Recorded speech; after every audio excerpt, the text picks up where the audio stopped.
ಶಬರಿ ರಾಮಂಗೆ ಕೊಟ್ಟಿದ್ದು ಎಷ್ಟು ಚೆನ್ನಾಗಿದೆ ಗೊತ್ತಾ. ನಾನು ಫಸ್ಟ್ ಟೈಮ್ ತಿಂದಿದ್ದು. ಹೋದ ವಾರ ಬಂದಾಗ ಹಣ್ಣಿತ್ತು. ಹೋದ ವರ್ಷ ಒಂದೇ ಒಂದು ಹಣ್ಣು ಬಿಟ್ಟಿತ್ತು, ಅದು ರಾಮಂಗೆ ಕೊಟ್ಬಿಟ್ಟೆ. ರಾಮಂಗೆ ಕೊಟ್ಬಿಟ್ಟೆ ಅಂದರೆ ನನ್ನ ಮನೆ ದೇವ್ರ ಮನೇಲಿ ನನ್ನ ಹೆಂಡತಿ ರಾಮಂಗೆ ಅರ್ಪಣೆ ಮಾಡಿದ್ಲು. ಈಗ ನಿಮ್ಮಲ್ಲಿ ನಾಯಿದ್ರೆ ನೀವು ಓನರ ಅದು ಓನರ ಹೇಳಿ ನೋಡೋಣ.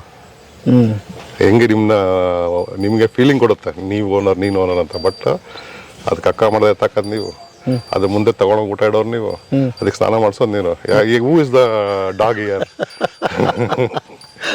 ಸೊ ಅವು ಬುದ್ಧಿವಂತ ಗೊತ್ತು. ಈ ನನ್ನ ಮೂರ್ಖ ಇವನು ಇವನ ಹತ್ರ ಹೆಂಗೆ ಮಾಡಿಸ್ಬೇಕು, ಇವನು ನನ್ನ ಗುಲಾಮ್ನಾಗ ಹೆಂಗೆ ಇಟ್ಕೋಬೇಕು ಅವುಗಳು ಗೊತ್ತು.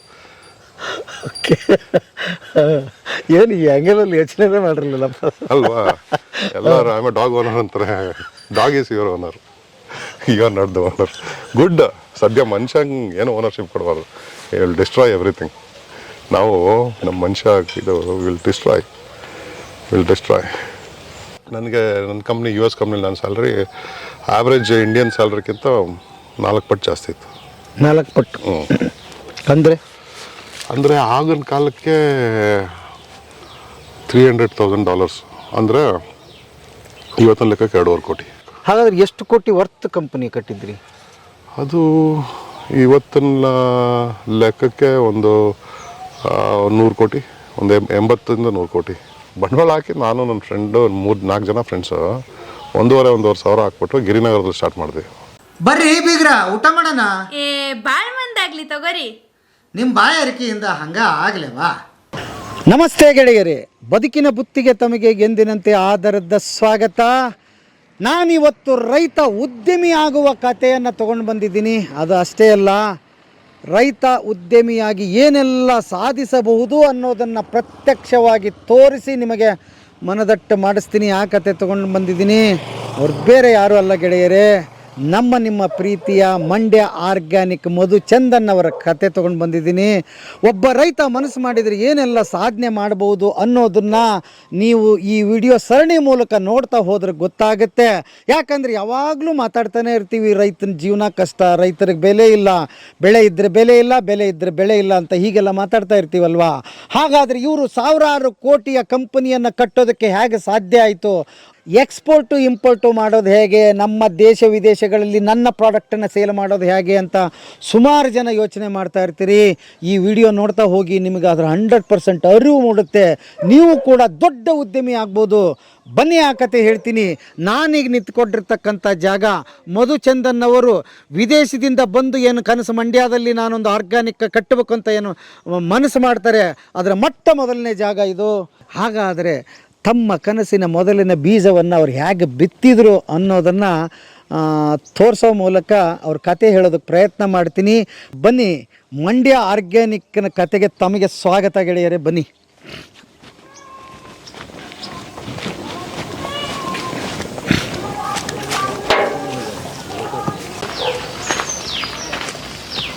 ಇದು ಈಗ ಹಣ್ಣಾಗ್ತಾ ಇದೆ. ಚೆನ್ನಾಗಿರುತ್ತೆ. ಸ್ವೀಟ್ ಇರಲ್ಲ ಜಾಸ್ತಿ. ವಾಟರ್ ಆ್ಯಪಲ್ ಅಂತ ಕನ್ನಡದಲ್ಲಿ ಪನ್ನೇರಳೆ ಅಂತ. ಪನ್ನೇರಳೆ ಎಲ್ಲಿಂದ ತಂದ್ರಿ ಸರ್ ಇವನ್ನೆಲ್ಲ? ಅಯ್ಯೋ, ಎಲ್ಲೆಲ್ಲಿ ಹೋಗ್ತೀನಿ ಅಲ್ಲೆಲ್ಲಿಂದ ತಂದು ಸುಮಾರು ಒಂದು 600-700 ಜಾತಿ ಇದೆ 1 ಎಕರೆಯಲ್ಲಿ. 1 ಎಕರೆ. ಕಾಶ್ಮೀರಿಂದ ಆಪಲ್ ತಂದಿದ್ದೀನಿ, ಕಾಶ್ಮೀರಿಂದ ರುದ್ರಾಕ್ಷಿ ತಂದಿದ್ದೀನಿ. ರುದ್ರಾಕ್ಷಿನೂ ಇದೆ, ರಬ್ಬರ್ ಇದೆ, ಕಾಫಿ ಇದೆ, ಟೀ ಇಲ್ಲ. ಟೀ ಬಂದಿಲ್ಲ, ಯಾಕೆ ಬಿಟ್ಟನೋ ಗೊತ್ತಿಲ್ಲ. ಅಮಟೆಕಾಯಿ ಉಪ್ಪಿನಕಾಯಿ ಗೊತ್ತಲ್ಲ, ಕೇಳಿದ್ದೀರಾ? ಅಮಟೆಕಾಯಿ. ಹೌದು, ಅದೇ ನೋಡಿ ಎಷ್ಟು ಬಿಟ್ಟಿದೆ ಅಮಟೆಕಾಯಿ. ಅಲ್ಲ, ನಮಗೆ ಒಂದು ಏನಂದರೆ ಒಂದೊಂದು ನೆಲದಲ್ಲಿ ಒಂದೊಂದು ಬರೋದೇ ಇಲ್ಲ ಅಂತ. ನೀವು ಎಲ್ಲ ಪ್ರಯೋಗ ಇದರಲ್ಲಿ ಒಂದರಲ್ಲಿ ಮಾಡಿ ನೋಡಿದ್ದೀರಿ. ಒಂದೊಂದು ನಂಜನಗೂಡು ಬಾಳೆ ಇಲ್ಲಿ ಹಾಕಿದ್ರೆ ಬರಲ್ಲ ಅಂತಲ್ಲ, ಬರುತ್ತೆ. ಅಲ್ಲಿ ಅಷ್ಟು ಚೆನ್ನಾಗಿ ಬರಲ್ಲ. ಈಗ ಆ್ಯಪಲ್ಲು, ಅದು ಕಾಶ್ಮೀರ ಆ್ಯಪಲ್ ಇಲ್ಲೂ ಬರುತ್ತೆ, ಬಟ್ ಅಲ್ಲಿ ಅಷ್ಟು ಚೆನ್ನಾಗಿ ಬರಲ್ಲ, ಅಲ್ಲಿ ಅಷ್ಟು ಈಲ್ಡ್ ಬರಲ್ಲ, ಕ್ವಾಲಿಟಿ ಬರಲ್ಲ ಅಷ್ಟೇ. ಬಟ್ ಇಂಡಿಯಾದಲ್ಲಿ ಎಲ್ಲ ಬರುತ್ತೆ, ಬಹುತೇಕ ಎಲ್ಲ ಬರುತ್ತೆ. ಈಗ ಕಾಫಿ ಹಾಕಿದ್ದೀನಿ, ಕೂರ್ಗಲ್ಲಿ ಇದೇ ಕಾಫಿ ಈಲ್ಡ್ ಚೆನ್ನಾಗಿ ಬರುತ್ತೆ, ಇಲ್ಲಿ ಈಲ್ಡ್ ಅಷ್ಟು ಬರಲ್ಲ ಅಷ್ಟೇ ಡಿಫ್ರೆನ್ಸ್. ಬಟ್ ಬರುತ್ತೆ. ಅಲ್ಲಿ ವಾತಾವರಣ ಬೇರೆ ಇರುತ್ತಲ್ಲ, ಆ ವಾತಾವರಣ ಪೂರಕವಾಗಿರುತ್ತೆ, ಇಲ್ಲಿ ಅಪೂರಕವಾಗಿರಲ್ಲ. ಎಲ್ಲ ಬರುತ್ತೆ, ಯಾವುದು ಫೇಲ್ ಆಗಿಲ್ಲ. ಈವನ್ ಸಂಜೀವಿನಿ ನೋಡಿ, ಇದು ಲೀಚಿ ಅಂತ, ಲೀಚಿ ಗೊತ್ತಲ್ಲ, ಐಸ್ ಕ್ರೀಮಲ್ಲೆಲ್ಲ ಹಾಕ್ತಾರಲ್ಲ ನೋಡಿ, ಆಲ್ರೆಡಿ ಕಾಯಿ ಬಿಟ್ಟಿದೆ ಲೀಚಿ. ರಾಮಂಗೆ ಶಬರಿ ಹಾಂ ಹಣ್ಣು ಕೊಡ್ತಾರಲ್ಲ, ಹಾಂ ಕಚ್ಚಿ ಕಚ್ಚಿ, ಹಾಂ ಅದು ಇದೆ, ಯಾವುದು ಸರ್? ಜುಜುಬೆ ಅಂತ. ಯಾವ್ದು ಜುಜುಬೇನಾ? ವಾ, ಓಕೆ. ಎಲ್ಲಿಂದ ತಂದ್ರಿ ಸರ್ ಅದನ್ನ? ಅದೆಲ್ಲ ಹುಡುಕಿ ತಂದೆ. ಅದು ನಾವು ನೋಡಿ, ಇದು ಲೀಚಿ, ಇದು ಶಬರಿ ರಾಮಂಗೆ ಕೊಟ್ಟಿದ್ದು. ಎಷ್ಟು ಚೆನ್ನಾಗಿದೆ ಗೊತ್ತಾ, ನಾನು ಫಸ್ಟ್ ಟೈಮ್ ತಿಂದಿದ್ದು. ಹೋದ ವಾರ ಬಂದಾಗ ಹಣ್ಣಿತ್ತು, ಎಷ್ಟು ಬ್ಯೂಟಿಫುಲ್ ಆಗಿದೆ. ಒಳಗಡೆ ಬೀಜನ ಸಕ್ ಮಾಡಬೇಕು, ಬೀಜನ. ಹೊರಗಡೆ ಎಲ್ಲ ಸ್ವೀಟ್ ಇಲ್ಲ. ಮೋಸ್ಟ್ಲಿ ಇದು ಬಟರ್ ಫ್ರೂಟ್, ಅವಕಾಡೋ ಅಂತಿರಲ್ಲ, ಈಗ ಎಲ್ಲರೂ ಅದೇ ಬೆಳೀತಿದಾರಲ್ಲ, ಆ ಥರ ಹೊರಗಡೆ ಹೊಟ್ಟೆ ತುಂಬಿಸುತ್ತೆ. ಒಳಗಡೆ ಮಧ್ಯದಲ್ಲಿ ಸ್ವೀಟ್ ಎಷ್ಟು ಬ್ಯೂಟಿಫುಲ್ ಆಗಿದೆ ಅಂದರೆ ನನಗೆ ಗೊತ್ತೇ ಇಲ್ಲ. ಹೋದ ವರ್ಷ ಒಂದೇ ಒಂದು ಹಣ್ಣು ಬಿಟ್ಟಿತ್ತು, ಅದು ರಾಮಂಗೆ ಕೊಟ್ಬಿಟ್ಟೆ. ರಾಮಂಗೆ ಕೊಟ್ಬಿಟ್ಟೆ ಅಂದರೆ ನನ್ನ ಮನೆ ದೇವ್ರ ಮನೇಲಿ ನನ್ನ ಹೆಂಡತಿ ರಾಮಂಗೆ ಅರ್ಪಣೆ ಮಾಡಿದ್ಲು. ಆಮೇಲೆ ಅದೇನಾಯ್ತೋ ಗೊತ್ತಿಲ್ಲ. ಈಗ ಮೊನ್ನೆ ಬಂದಾಗ ಹಣ್ಣು ತಿಂದಿದ್ದು ಫಸ್ಟ್ ಟೈಮ್. ಹೆಂಗೆ ತಿನ್ನಬೇಕು ಅಂತ ಗೊತ್ತಿರಲಿಲ್ಲ. ನಿಜವಾಗ್ಲೂ ತುಂಬ ಚೆನ್ನಾಗಿದೆ. ಹೌದಾ? ನಾನು ಅಷ್ಟೊಂದು ಹಣ್ಣು ಇಷ್ಟಪಡಲ್ಲ, ಬಟ್ ಇದು ನನಗೆ ತುಂಬ ಇಷ್ಟ ಆಯಿತು. ಬಟ್ ಆ ಹಣ್ಣಿನಲ್ಲಿ ಇಡೀ ರಾಮಾಯಣ ಅಡಗಿದೆ. ಗೊತ್ತಿಲ್ಲ ನನಗೆ, ಇಡೀ ರಾಮಾಯಣದ ಕತೆ ಅಡಗಿದೆ. ಅಲ್ಲ? ಹೌದು. ಇನ್ನು ಎಷ್ಟೊಂದು ಜನಕ್ಕೆ ಗೊತ್ತೇ ಇಲ್ಲ ಯಾವುದು ಇದು ಅಂತ. ಶಬರಿ ಹಣ್ಣು ಕೊಟ್ಟಿದ್ದು, ಯಾವ ಹಣ್ಣು ಕೊಟ್ಟಿದ್ದು ಅದು ಎಲ್ಲೂ ಮಾತೇ ಇಲ್ಲ. ಸೊ ನಾನು ಹಂಗೆ ಹುಡುಕ್ಬೇಕಾದ್ರೆ ಯಾರೋ ಹೇಳಿದ್ರು, ಆಮೇಲೆ ಹುಡುಕಿ ಸಿಕ್ತು. ಇದು ಇನ್ನೂ 4 ಇದೆ, ಇನ್ನೂ 4 ಹಾಕಿದ್ದೀನಿ. ಹೌದಾ? ಎಲ್ಲಿಂದ ತಂದ್ರಿ? ಇದು ಆಯಿತು 4-5 ವರ್ಷ ಆಯಿತು. ಎಲ್ಲಿಂದ ತಂದೆ ಅಂದರೆ ಮೋಸ್ಟ್ಲಿ ಮೈಸೂರಿಂದ ಇರಬೇಕು. ಹೌದಾ? ಮೈಸೂರಲ್ಲಿ ಒಂದು ನರ್ಸರಿ ಇದೆ, ಕುವೆಂಪು ರಂಗಮಂದಿರ ಹತ್ರ. ಅಲ್ಲಿ ಸಖತ್ ವೆರೈಟೀಸ್ ಇಟ್ಟಿದ್ದಾರೆ. ಅವರು ತುಂಬ ತಿಳ್ಕೊಂಡಿದ್ದಾರೆ. ರೆಗ್ಯುಲರ್ ನರ್ಸರಿ ಥರಲ್ಲ, ಎಷ್ಟೊಂದು ಗಿಡಮೂಲಿಕೆ, ಔಷಧಿ ಇದಿರೋದು ತುಂಬ ಇಟ್ಟಿದ್ದಾರಲ್ಲಿ. ಮೋಸ್ಟ್ಲಿ ಅವರದ್ದು ತಂದಿರ್ಬೇಕು ಅನ್ಸುತ್ತೆ. ನಾನು ಫಸ್ಟ್ ಟೈಮ್ ಬೇಕಾದಷ್ಟು ತೋಟ ನೋಡಿದಿರಲ್ಲ? ನೋಡಿದ್ದೀನಿ, ಇದು ಫಸ್ಟ್ ಟೈಮ್ ಸರ್. ರುದ್ರಾಕ್ಷಿ ನೋಡಿದ್ದೀರಾ? ರುದ್ರಾಕ್ಷಿ ನೋಡಿಲ್ಲ, ತೋರಿಸ್ರಿ ಅದನ್ನ. ರುದ್ರಾಕ್ಷಿ ಅದೇ ಕತ್ತಿಗೆ ಹಾಕೊಳ್ತೀವಲ್ಲ, ಅದು. ಓಕೆ. ಕರ್ನಾಟಕದಲ್ಲಿ ತುಂಬ ಯಾರು ತಂದಿಲ್ಲ, ನಮ್ಮಂಥವ್ರು ಯಾರೋ ತೊಗೊಂಬರ್ಬೇಕು, ತಂದಿರೋರು ಹಾಕಿರ್ಬೋದೇನೋ. ಸೊ ನಾನು ನನ್ನ ಬ್ರದರ್ ಇನ್ಲಾನು ತಂದ ನೋಡ್ಕೊಂಡು, ಅವ್ನು ಆಲ್ರೆಡಿ ಕಾಯಿ ಬಿಡಕ್ಕೆ ಶುರು ಆಗಿದೆ. ಹೌದಾ? ಇದು ಕಾಫಿ ನೋಡಿ, ಕಾಫಿ ನೆರಳಲ್ಲಿ ಇರ್ಬೇಕಲ್ಲ ಕಾಫಿ. ಹಾಂ, ಇದು apple, Kashmir apple. Kashmir apple ನಮಗೆ ಅದು ನೋಡ್ಕೊಳಕ್ಕೆ ಬರಲ್ಲ, ಅದು ಪ್ರೂನ್ ಮಾಡ್ಬೇಕನ್ಸುತ್ತೆ. ಹಾಂ. ಸೊ ಇದು ರುದ್ರಾಕ್ಷಿ. ಹಾಂ, ರುದ್ರಾಕ್ಷಿ ಮರ. ಓಕೆ. ಅದು ಏನು ಸುಮ್ಮನೆ ಕಾಯಿ ಬಿಡುತ್ತೆ ಸರ್ ಅದು? ಕಾಯಿ ಮಾಮೂಲಿ ಹಣ್ಣು ಥರ, ರುದ್ರಾಕ್ಷಿ ಬೀಜ. ಆಮೇಲೆ ಅದು ರುದ್ರಾಕ್ಷಿ ಆಗೋದು ಹೇಗದು? ಅದು ಒಣಗಿದ ಮೇಲೆ ಈ ಮಾವಿನಲ್ಲಿ ಓಟ ಇರುತ್ತಲ್ಲ, ಅದೇ ಥರ. ಇದು ಯಾವ್ದು ಪಂಚಮುಖಿ ಆಗುತ್ತೋ, ಏಕಮುಖಿ, ಆ ಥರ ಡಿಪೆಂಡ್ಸ್. ಇದು ಯಾವುದು ಗೊತ್ತಿಲ್ಲ. ನೆಕ್ಸ್ಟ್ ಇಯರ್ ಬಿಡುತ್ತೆ ಕಾಯಿ. ಈ ವರ್ಷ ಬಿಡ್ತಿತ್ತು, ಸಿಡ್ಲು ಹೊಡೆದ್ಬಿಡ್ತು. ಹೌದಾ? ಮುಗಿದೋಯ್ತು. ಸೊ ಈಗ ಗಾಯದಿಂದ ರಿಕವರಿ ಆಗಬೇಕದು. ರಿಕವರಿ ಆದಮೇಲೆ ಮೋಸ್ಟ್ಲಿ ಬಹುಶಃ ನೆಕ್ಸ್ಟ್ ಇಯರ್ ಬಿಡುತ್ತೆ. ಇಷ್ಟೊತ್ತಿಗೆ ಒಂದೊಂದು ಮರ ಒಂದೊಂದು ಕತೆ ಹೇಳ್ತಾ ಇದೆ. ಒಂದೊಂದು ಮರ ಒಂದೊಂದು ಕತೆ ಹೇಳುತ್ತಿಲ್ಲ. ಇಲ್ಲಿ ನಾನು ಬಂದಾಗ, ಈ ತಗೊಂಡಾಗ, ಇದು ಏನಂತಾರೆ, ಇಲ್ಲಿ ಹೆಣ ಸುಡ್ತಾಯಿದ್ರು. ಆದರೆ ಲ್ಯಾಂಡ್ ಖಾಲಿ ಇತ್ತಲ್ಲ, ನಾನು ಏನು ಮಾಡ್ತಿಲ್ಲ, ನಾನು ಅಮೇರಿಕಲ್ಲಿದ್ದೆ. ಸೊ ನಾನು ತೊಗೊಂಡಾಗ ಇದಕ್ಕೆ ಪಾಪ ಜಾತಿ ಅಂತ ಊರುಗಳಲ್ಲಿ ಹೊಡೆದಾಡ್ತಾರೆ. ನಮ್ಮ ಜಾತಿ ಇದರಲ್ಲಿ ಕೆಲವ್ರಿಗೆ ಲ್ಯಾಂಡ್ ಇಲ್ಲ. ಇಲ್ಲೇನಂತ ನಮ್ಮೂರಲ್ಲಿ ಹೆಂಗೆ ಅಂದರೆ, ಅವ್ರವ್ರ ಭೂಮಿಯಲ್ಲೇ ಅವ್ರವ್ರ ಗದ್ದೆ ಜಮೀನಲ್ಲೇ ಹಾಕ್ಕೊಂಡ್ಬಿಡ್ತಾರೆ. ತೀರೋದಾಗ ಅಲ್ಲೇ ಬಂದ್ ಮಾಡ್ತಾರೆ. ಬಟ್ ಜಮೀನಿಲ್ದಿರೋರಿಗೆ ಅವ್ರೇನು ಮಾಡ್ತಾರೆ? ಸೊ ಇಂಥ ಯಾರು ಅಬ್ಜೆಕ್ಟ್ ಮಾಡ್ತಾರೆ ಅಂತ ಜಾಗದಲ್ಲಿ ಹಾಕ್ಕೊಳ್ತಾರೆ. ಸೊ ಇಲ್ಲಿ ಮೊದಲು ಮಾಡ್ತಿದ್ರು.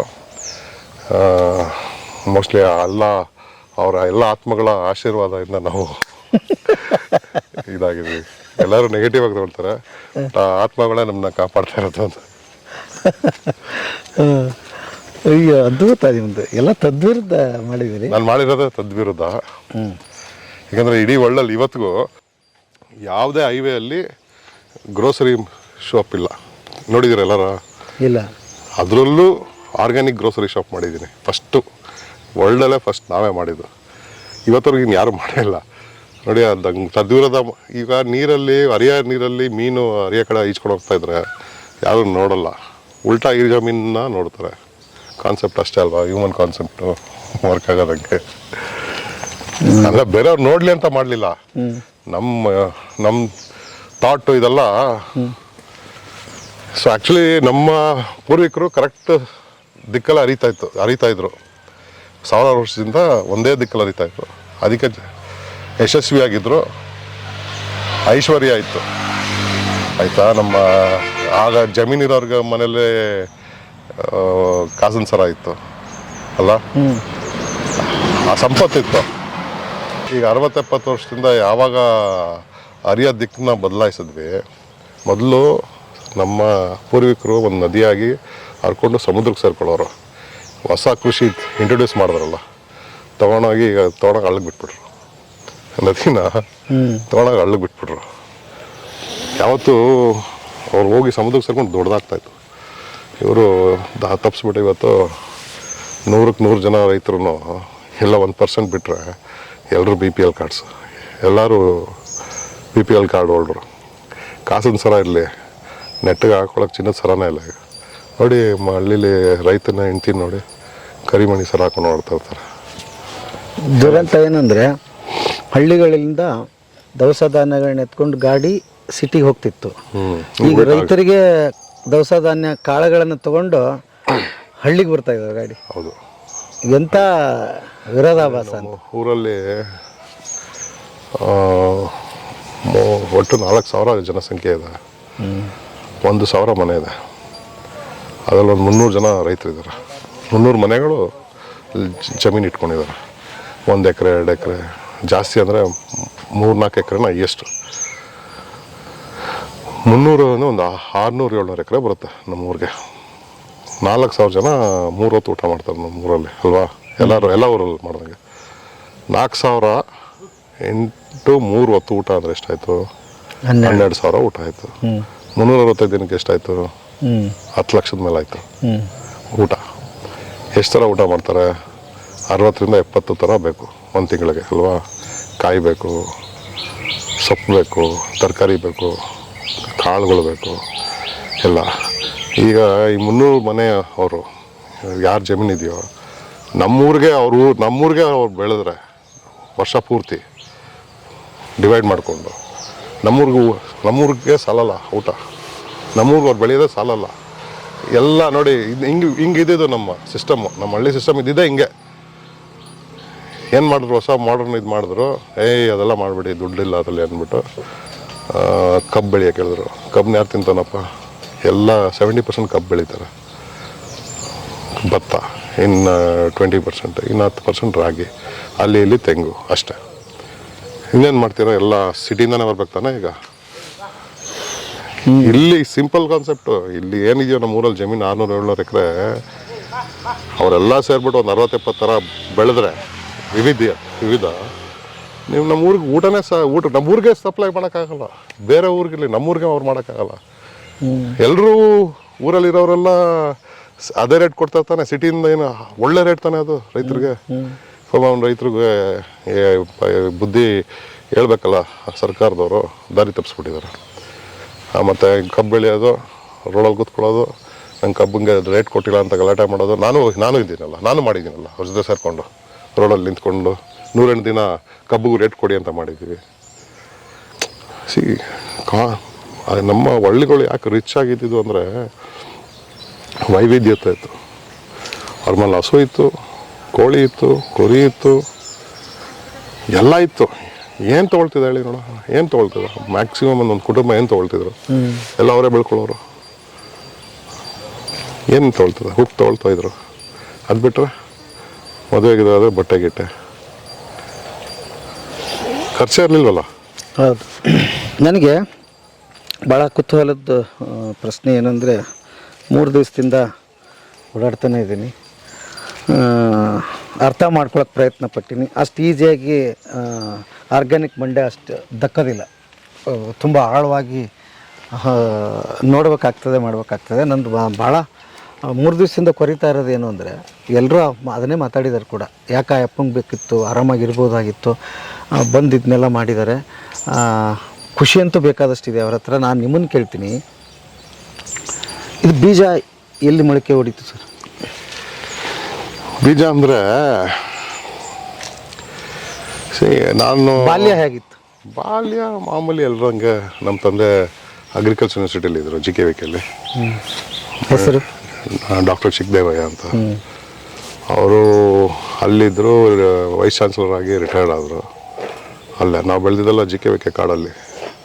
ಸೊ JKVK ಅಂದರೆ ಎಲ್ಲರೂ ಗಾಂಧಿ ಕೃಷಿ ವಿಜ್ಞಾನ ಕೇಂದ್ರ ಅಂದರೆ ನಮ್ಮ ಸಿಟಿಯಿಂದ ಬರೋ ಸ್ಕೂಲ್ ಫ್ರೆಂಡ್ಸ್ ಎಲ್ಲ ಘೋರ ಕಪಿಗಳು ವಾಸಿಸುವ ಕಾಡು ಅಂತ ಹೇಳ್ತಿದ್ರು. ಅಂದರೆ ನಾವೆಲ್ಲ ಕಪಿಗಳು ಅಂತ ಹಂಗೆ ಇದ್ವಿ ನಾವು, ಹಂಗೆ ರಾ ಆಗೇ ಇದ್ವಿ ನಾವು. ಬಟ್ ಕೃಷಿ ಎಲ್ಲ ಮಾಡಿರಲಿಲ್ಲ. ರಜಕ್ಕೆ ಬರೋ ಹಳ್ಳಿಗೆ, ನಮ್ಮೂರಿದು ಹಳ್ಳಿಗೆ ಬರ್ತಾಯಿದ್ವಿ, 2-3 ದಿನ ಇರ್ತಿದ್ವಿ ಅಷ್ಟೇ. ಇನ್ನೊಂದು ಮಂಡ್ಯದಲ್ಲಿ ಇನ್ನೊಂದು ಅಜ್ಜಿ ತಾತ ಇದ್ರು, ಅಲ್ಲಿ ಜಾಸ್ತಿ ಇರ್ತಾಯಿದ್ವಿ ಮಂಡ್ಯದಲ್ಲಿ. ಇಲ್ಲಿ ಯಾಕೆ ಇರ್ತಾರಲ್ಲ ಚಿಕ್ಕ ವಯಸ್ಸಲ್ಲಿ ಅಂದರೆ, ಇಲ್ಲಿ ನಾವೆಲ್ಲ ಚಿಕ್ಕ ವಯಸ್ಸಿನ ಟಾಯ್ಲೆಟ್ ಯೂಸ್ ಮಾಡಿ ಬೆಳೆದವರಲ್ವಾ, ಇಲ್ಲಿ ಟಾಯ್ಲೆಟ್ ಇರಲಿಲ್ಲ ಆಗ. ಓಕೆ, ಅಂದರೆ ನಿಮ್ಮ ಅಲ್ಲೇ ಸಿಟಿಯಲ್ಲೇ ಆಗಿದ್ದು? ಅದು ನಮ್ಮ ತಾಯಿ ಅಪ್ಪ ಅಮ್ಮ ಮಂಡ್ಯದಲ್ಲಿದ್ರು. ಅವ್ರು ನಮ್ಮ ತಾಯಿ ಊರೂ ಇದೆ, ಬಟ್ ನಮ್ಮ ತಾತ ಸರ್ವೇರ್ ಆಗಿದ್ರು. ನಮ್ಮ ತಾತ ಅಂಬರೀಶ್ವರಪ್ಪ ಅವರೆಲ್ಲ ಒಂದು ಸರ್ವೇಯರ್ಸ್, ಅವರೆಲ್ಲ ಒಂದೇ ಬ್ಯಾಚ್. ನಮ್ಮ ತಾತ ಸರ್ವೇರ್ ಆಗಿದ್ರು, ಅದಕ್ಕೆ ಅವರು ಮಂಡ್ಯದಲ್ಲಿ ಸೆಟ್ಲ್ ಆಗಿದ್ರಮ್ಮ. ಇದು ಮಾಡಿಕೊಂಡು ನಮ್ಮಮ್ಮ ಎಲ್ಲ ಬೆಳೆದು ಮಂಡ್ಯ ಸಿಟಿ, ಮಂಡ್ಯ ದೊಡ್ಡ ಹಳ್ಳಿನೇ, ಸಿಟಿ ಅಲ್ಲ, ಬಟ್ ಅಲ್ಲಿ ಸೊಫಿಸ್ಟಿಕೇಶನ್ ಇತ್ತು. ನಮ್ಮ ತಾಯಿ ಪ್ರೆಗ್ನೆನ್ಸಿ ಆದಾಗ ತವ್ರ ಮನೆಗೆ ಬರ್ತಾರಲ್ಲ ಹೆರಿಗೆಗೆ, ಆಗ ಅಲ್ಲಿ ನಾನು ಹುಟ್ಟಿದ್ದಿಲ್ಲಿ, ಬಟ್ ಬೆಳೆದಿದ್ದೆಲ್ಲ JKVK, ಅಲ್ಲಿ ಬೆಳೆದಿದ್ದು. ಸೊ ಹಂಗೆ ಕೃಷಿ. ಏನು ವಿಪರೀತ ನಿಮಗೆ ಪ್ರಾಣಿ ಅಂದರೆ ಪ್ರೀತಿ ಅಂತೆ, ಹೆಂಗೆ? ಪ್ರಾಣಿ ಮನುಷ್ಯನಿಗಿಂತ ಉತ್ತಮ ಅಲ್ವಾ, ಅದಕ್ಕೆ ಅದ್ರ ಮೇಲೆ ಪ್ರೀತಿ ಇದೆ ನಮಗೆ. ಮನುಷ್ಯನಿಗಿಂತ ಇದು ಓಡಿಸ್ಕೊಂಡು ಹೋಗ್ಬಿಡ್ತಿದ್ರಂತೆ, ಕಟ್ಟಿದ್ದನ್ನು ಬಿಚ್ಚಿ ಬಿಟ್ಟು ಬಿಡ್ತಾ ಇದ್ರಂತೆ. ನಂಗೆ ಕಟ್ಟಕ್ಕೆಲ್ಲ ಇಷ್ಟ ಇರ್ತಲ್ಲ, ಇನೋಸೆಂಟ್, ಅದು ಇನೋಸೆಂಟ್. ಆಮೇಲೆ ಅವುಗಳಿಂದ ಕಲಿಯೋದು ತುಂಬ ಇದೆ ಪ್ರಾಣಿಗಳಿಂದ. ನಾವು ಅಂದ್ಕೊಳ್ತೀವಿ ಮನುಷ್ಯನ ಇಂಟೆಲಿಜೆನ್ಸ್ ಅಂತ, ನಾವು ರಾಕೆಟ್ ಬಿಟ್ಬಿಟ್ಟಿದ್ದೀವಿ, ಅದು ಮಾಡಿದ್ದೀವಿ. ಅವಕ್ಕಿರೋ ಇಂಟೆಲಿಜೆನ್ಸ್ ನಮಗಿಲ್ಲ. ಈಗ ನಿಮ್ಮಲ್ಲಿ ನಾಯಿ ಇದ್ರೆ ನೀವು ಓನರ ಅದು ಓನರ ಹೇಳಿ ನೋಡೋಣ. ಹೆಂಗೆ ನಿಮಗೆ ಫೀಲಿಂಗ್ ಕೊಡುತ್ತೆ ನೀವು ಓನರ್ ನೀನು ಓನರ್ ಅಂತ. ಬಟ್ ಅದಕ್ಕೆ ಅಕ್ಕ ಮಾಡದೆ ತಕ್ಕದ್ ನೀವು, ಅದು ಮುಂದೆ ತಗೊಂಡೋಗಿ ಊಟ ಇಡೋರು ನೀವು, ಅದಕ್ಕೆ ಸ್ನಾನ ಮಾಡಿಸೋದು ನೀನು. ಈಗ who is the dog year. So ಅವು ಬುದ್ಧಿವಂತ, ಗೊತ್ತು ಈ ನನ್ನ ಮೂರ್ಖ ಇವನಪ್ಪ ಹೆಂಗೆ ಮಾಡಿಸ್ಬೇಕು, ಇವನು ನನ್ನ ಗುಲಾಮ್ನಾಗ ಹೆಂಗೆ ಇಟ್ಕೋಬೇಕು, ಅವುಗಳು ಗೊತ್ತು. ಏನು ಈ ಆಂಗಲಲ್ಲಿ ಯೋಚನೆ ಮಾಡಿರಲಿಲ್ಲಪ್ಪ ಅಲ್ವಾ. ಎಲ್ಲರೂ ಆಮೇಲೆ ಡಾಗ್ ಓನರ್ ಅಂತಾರೆ, dog is your owner, you are not the owner. Good. ಸದ್ಯ ಮನುಷ್ಯಂಗೆ ಏನು ಓನರ್ಶಿಪ್ ಕೊಡಬಾರ್ದು, ವಿಲ್ ಡಿಸ್ಟ್ರಾಯ್ ಎವ್ರಿಥಿಂಗ್. ನಾವು ನಮ್ಮ ಮನುಷ್ಯ ಇದು ವಿಲ್ ಡಿಸ್ಟ್ರಾಯ್.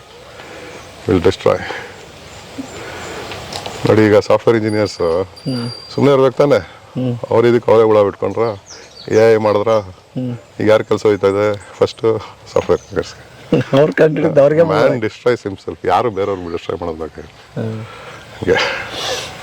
ಆಯಿತು, ಬಾಲ್ಯ ಆಯಿತು.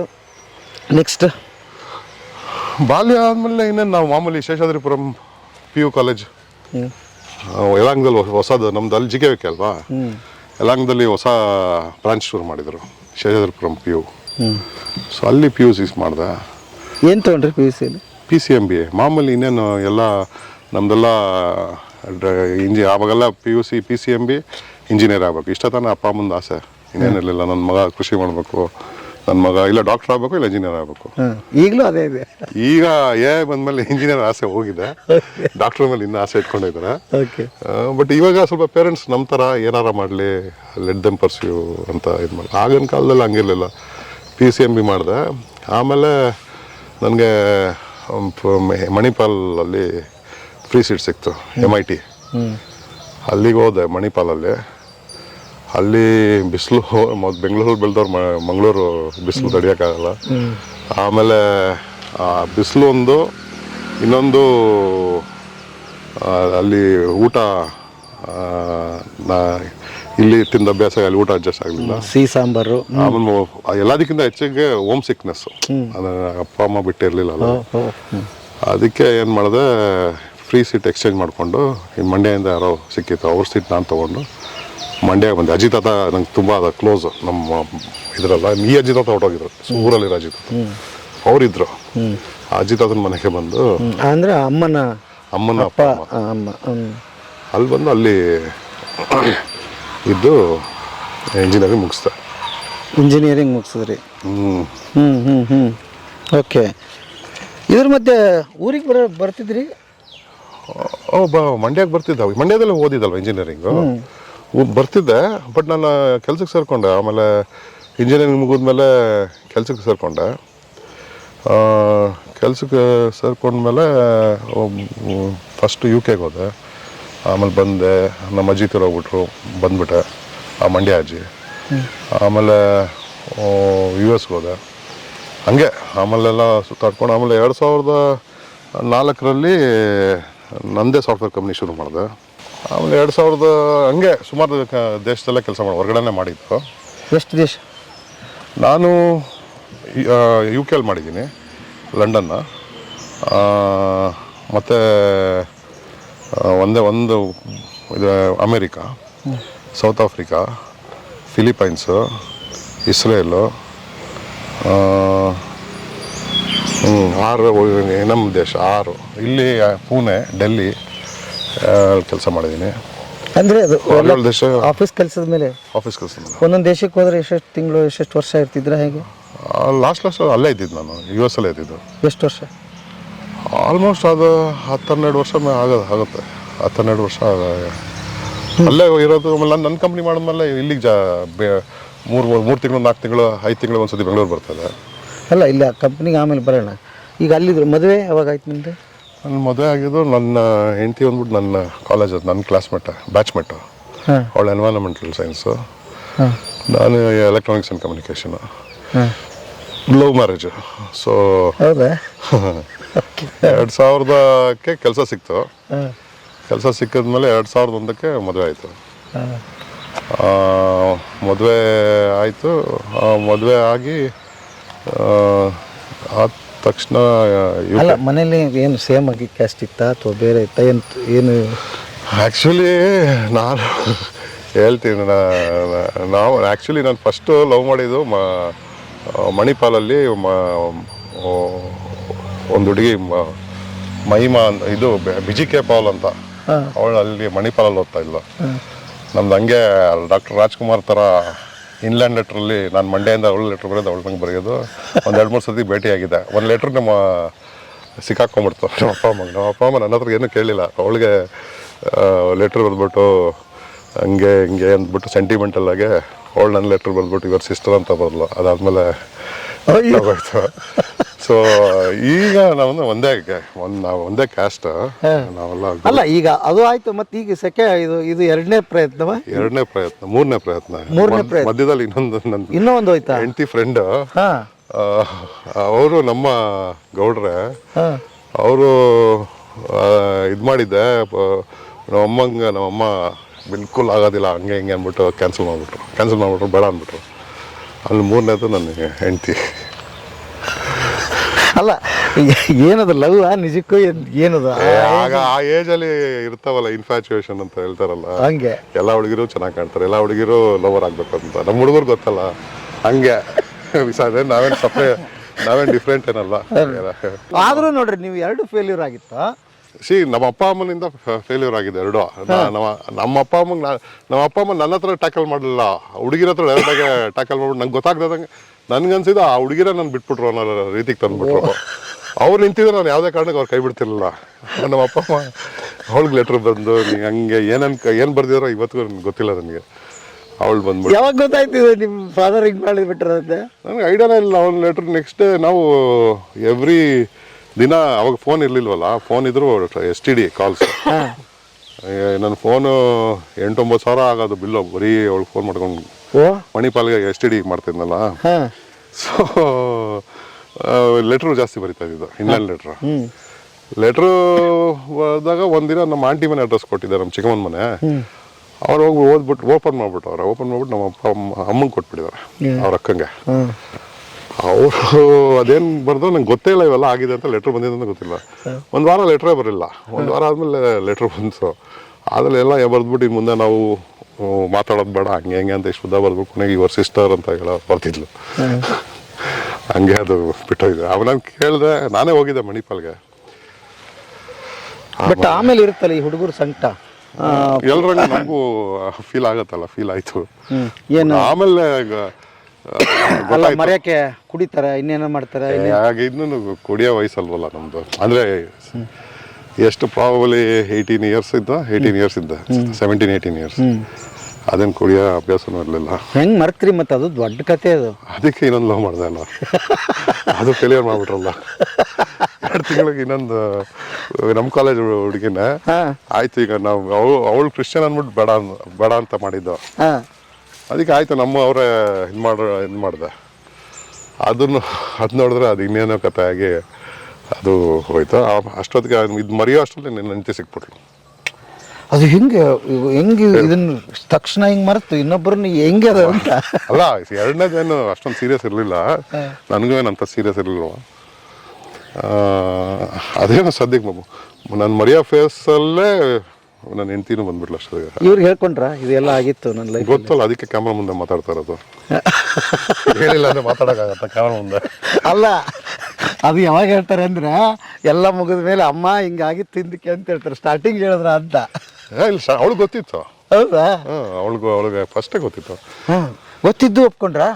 ಅವಳು ಲೆಟರ್ಸ್ ಎಲ್ಲ ಈಗಲೂ ಇಟ್ಕೊಂಡಿದ್ಲು. ಈಗ ಒಂದು ಸ್ವಲ್ಪ ದಿನದಲ್ಲೆಲ್ಲ ಮಿಸ್ ಮಾಡ್ಬಿಟ್ಟಿದ್ಲು ಲೆಟರ್ಸು, ಫೋಟೋಸು. ಅವಳು ನಮ್ಮ ಮಳೆಯಲ್ಲಿ ಚೆನ್ನಾಗಿದ್ಲು, ತುಂಬ ಇಷ್ಟು ಉದ್ದ ಕೂದಲಿತ್ತು. ಅದೆಲ್ಲ ಇನ್ನೂ ಇಟ್ಕೊಂಡಿದ್ಲು ನನ್ನ ಹೆಂಡತಿ. ಈಗ ಇತ್ತು ಲೆಟರ್ಸು ಇಟ್ಕೊಂಡಿದ್ಲು, ಒಂದಷ್ಟು ಲೆಟರ್ಸ್ ಇತ್ತು. ಆಮೇಲೆ ಯಾವತ್ತೋ ಈಗ ಒಂದು 2 ವರ್ಷದಲ್ಲಿ ಅರ್ಧ ಹಾಕಿರ್ಬೇಕು ನನ್ನ ಮೇಲೆ ಕೋಪಕ್ಕೆ, ಏನೋ ಕೋಪಕ್ಕೆ ಅದನ್ನ ಹಾಕ್ಬಿಟ್ಟಿದ್ಲು. ಇದು ಯಾವುದೋ ಕೋಪಕ್ಕೆ ಗೊತ್ತು, ಅವಳಿಗೆ ಗೊತ್ತು, ಅವತ್ತೇ ಗೊತ್ತಿತ್ತು, ಮೊದಲೇ ಗೊತ್ತಿತ್ತು. ಎರಡನೇದು ಗೊತ್ತಿತ್ತು, ಎರಡನೇದು ಅವಳ ಫ್ರೆಂಡೇ. ಹೌದಾ? ಹಾಂ, ಓಕೆ. ಮದುವೆ ಇಲ್ಲೇ ಆಯಿತು? ಮದುವೆ Rajajinagar, Rajarajeshwari choultry. June 2001, June 3.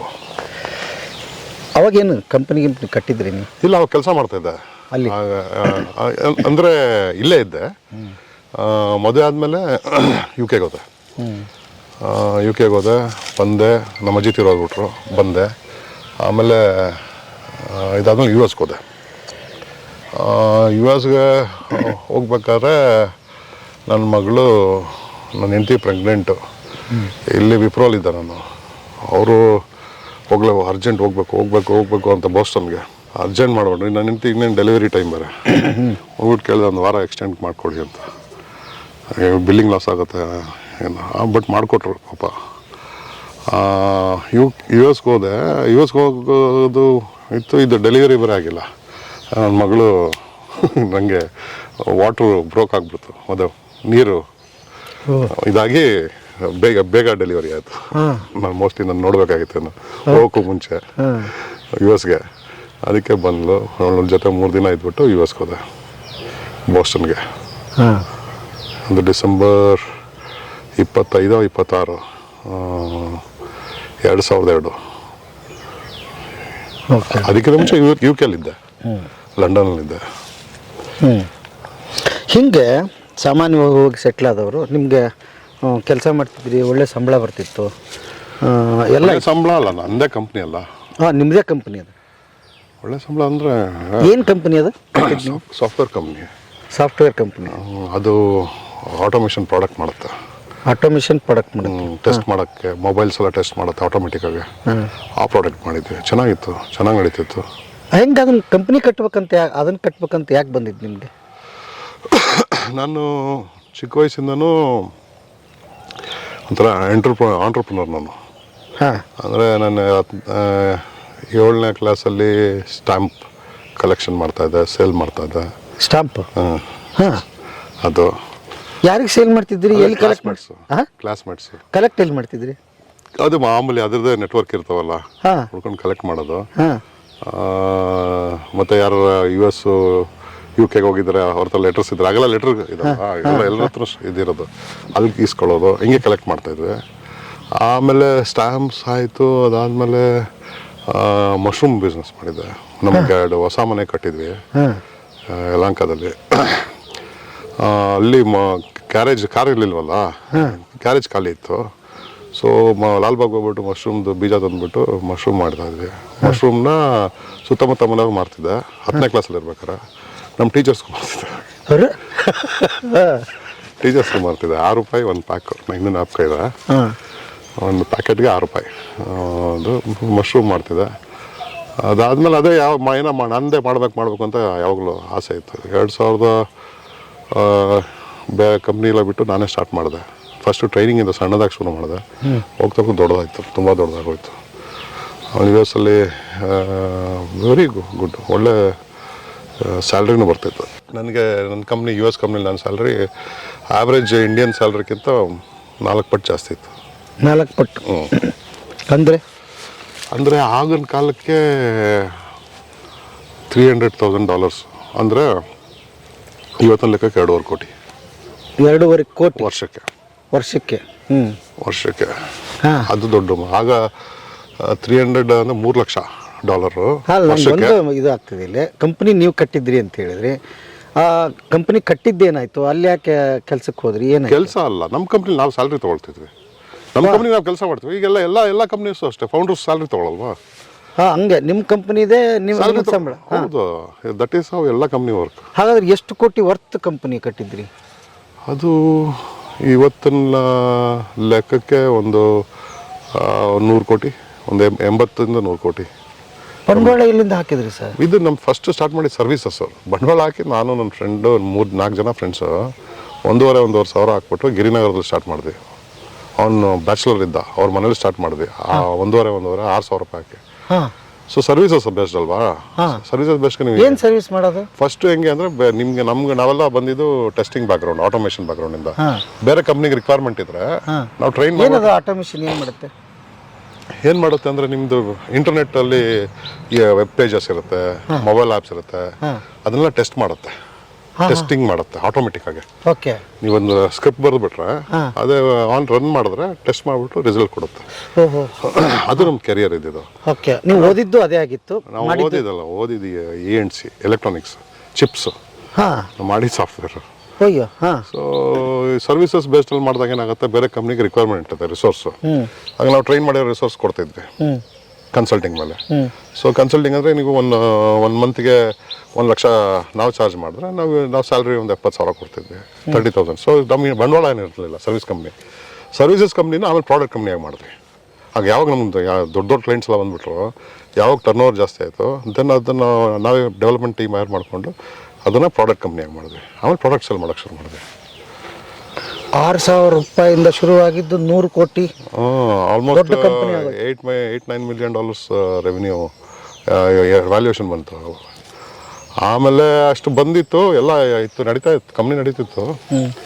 But ನಾನು ಇಲ್ಲಿ ಬೆಂಗಳೂರು ಬರ್ತಿದ್ನಲ್ಲ ಜಾಸ್ತಿ, ಪ್ರಾಡಕ್ಟ್ ಡೆವಲಪ್ಮೆಂಟ್ ನಾನೇ ನೋಡ್ತಾ ಇದ್ದಿದ್ದು. ಟೀಮೆಲ್ಲ ಎಲ್ಲ ಕೂತ್ಕೊಳ್ತಾಯಿತ್ತು. ಇಲ್ಲಿ ಬಂದಾಗ ನಾವು ಆಟೋದವ್ರ ಹತ್ರ ಎಲ್ಲ ನೋಡ್ಬೇಕಾರೆ, ಮಾತಾಡ್ಸ್ಬೇಕಾರೆ ಎಲ್ಲ ನಾವು ಮಂಡ್ಯದಿಂದ ಬಂದಿದ್ದೀವಿ, ಮಂಡ್ಯ ಏನೋದು. ಆವಾಗ ನಂಗೆ ಬೇಜಾರಾಯ್ತು. ನಮ್ಮ ತಾತಾಜಿ ಎಲ್ಲ ಚೆನ್ನಾಗಿದ್ರು, ಯಾರು ಹೊರಗಡೆ ಬರ್ತಾರಲ್ಲ, ತುಂಬ ಓದಿರೋರು ಮಾತ್ರ ಅಲ್ಲಿಂದ ಹೊರಗಡೆ ಬರ್ತಿದ್ರು. ಇಲ್ಲಿ ನೋಡಿದ್ರೆ ಮಾಸ ಬಂದಿದ್ದಾರೆ, ಅವ್ರಿಗೆ ಆಟೋ ಓಡಿಸ್ತಾರೆ, ಅವ್ರ ಹೆಂಡ್ತಿರು ಬೇರೆ ಮೇಲೆ ಕೆಲಸ ಮಾಡ್ತಾರೆ. ಏನಾಯ್ತಪ್ಪ ಮಂಡ್ಯಗೆ ಅಂತ ಒಂದು ಕೊರಿತಿತ್ತು. ಆಮೇಲೆ 2013-14ರಲ್ಲಿ ಒಂದು 250 ಜನ ಆತ್ಮಹತ್ಯೆ ಮಾಡ್ಕೊಂಡಿದ್ರು. ಅವಾಗ ಅನಿಸ್ತು, ಈ ವಾಪಸ್ ಬಂದುಬಿಟ್ಟು ಏನಾರ ಸೊಲ್ಯೂಷನ್ ಮಾಡೋಣ. ನಮ್ಮ ಅಜ್ಜಿ ತಾತ ಎಲ್ಲ ಬದುಕ್ತಿದ್ರಲ್ಲ, ಅವರು ಹೆಂಗೆ ಬದುಕ್ತಿದ್ರೆ ನಾವು ಆ ಥರ ಯಾಕೆ ಬದುಕೋಕ್ಕಾಗಲ್ಲ, ಮಾಡೋಣ ಒಂದು ಸೊಲ್ಯೂಷನ್ ಅಂದ್ಬಿಟ್ಟು ಬಿಟ್ಬಿಟ್ಟು. ಅಲ್ಲ, ಹೆಂಗೆ ಸಾಧ್ಯ ಸರ್? 106 ಕೋಟಿ ಕಂಪನಿನ ಎಷ್ಟು ಜನ ವರ್ಕರ್ಸ್ ಇದ್ರು?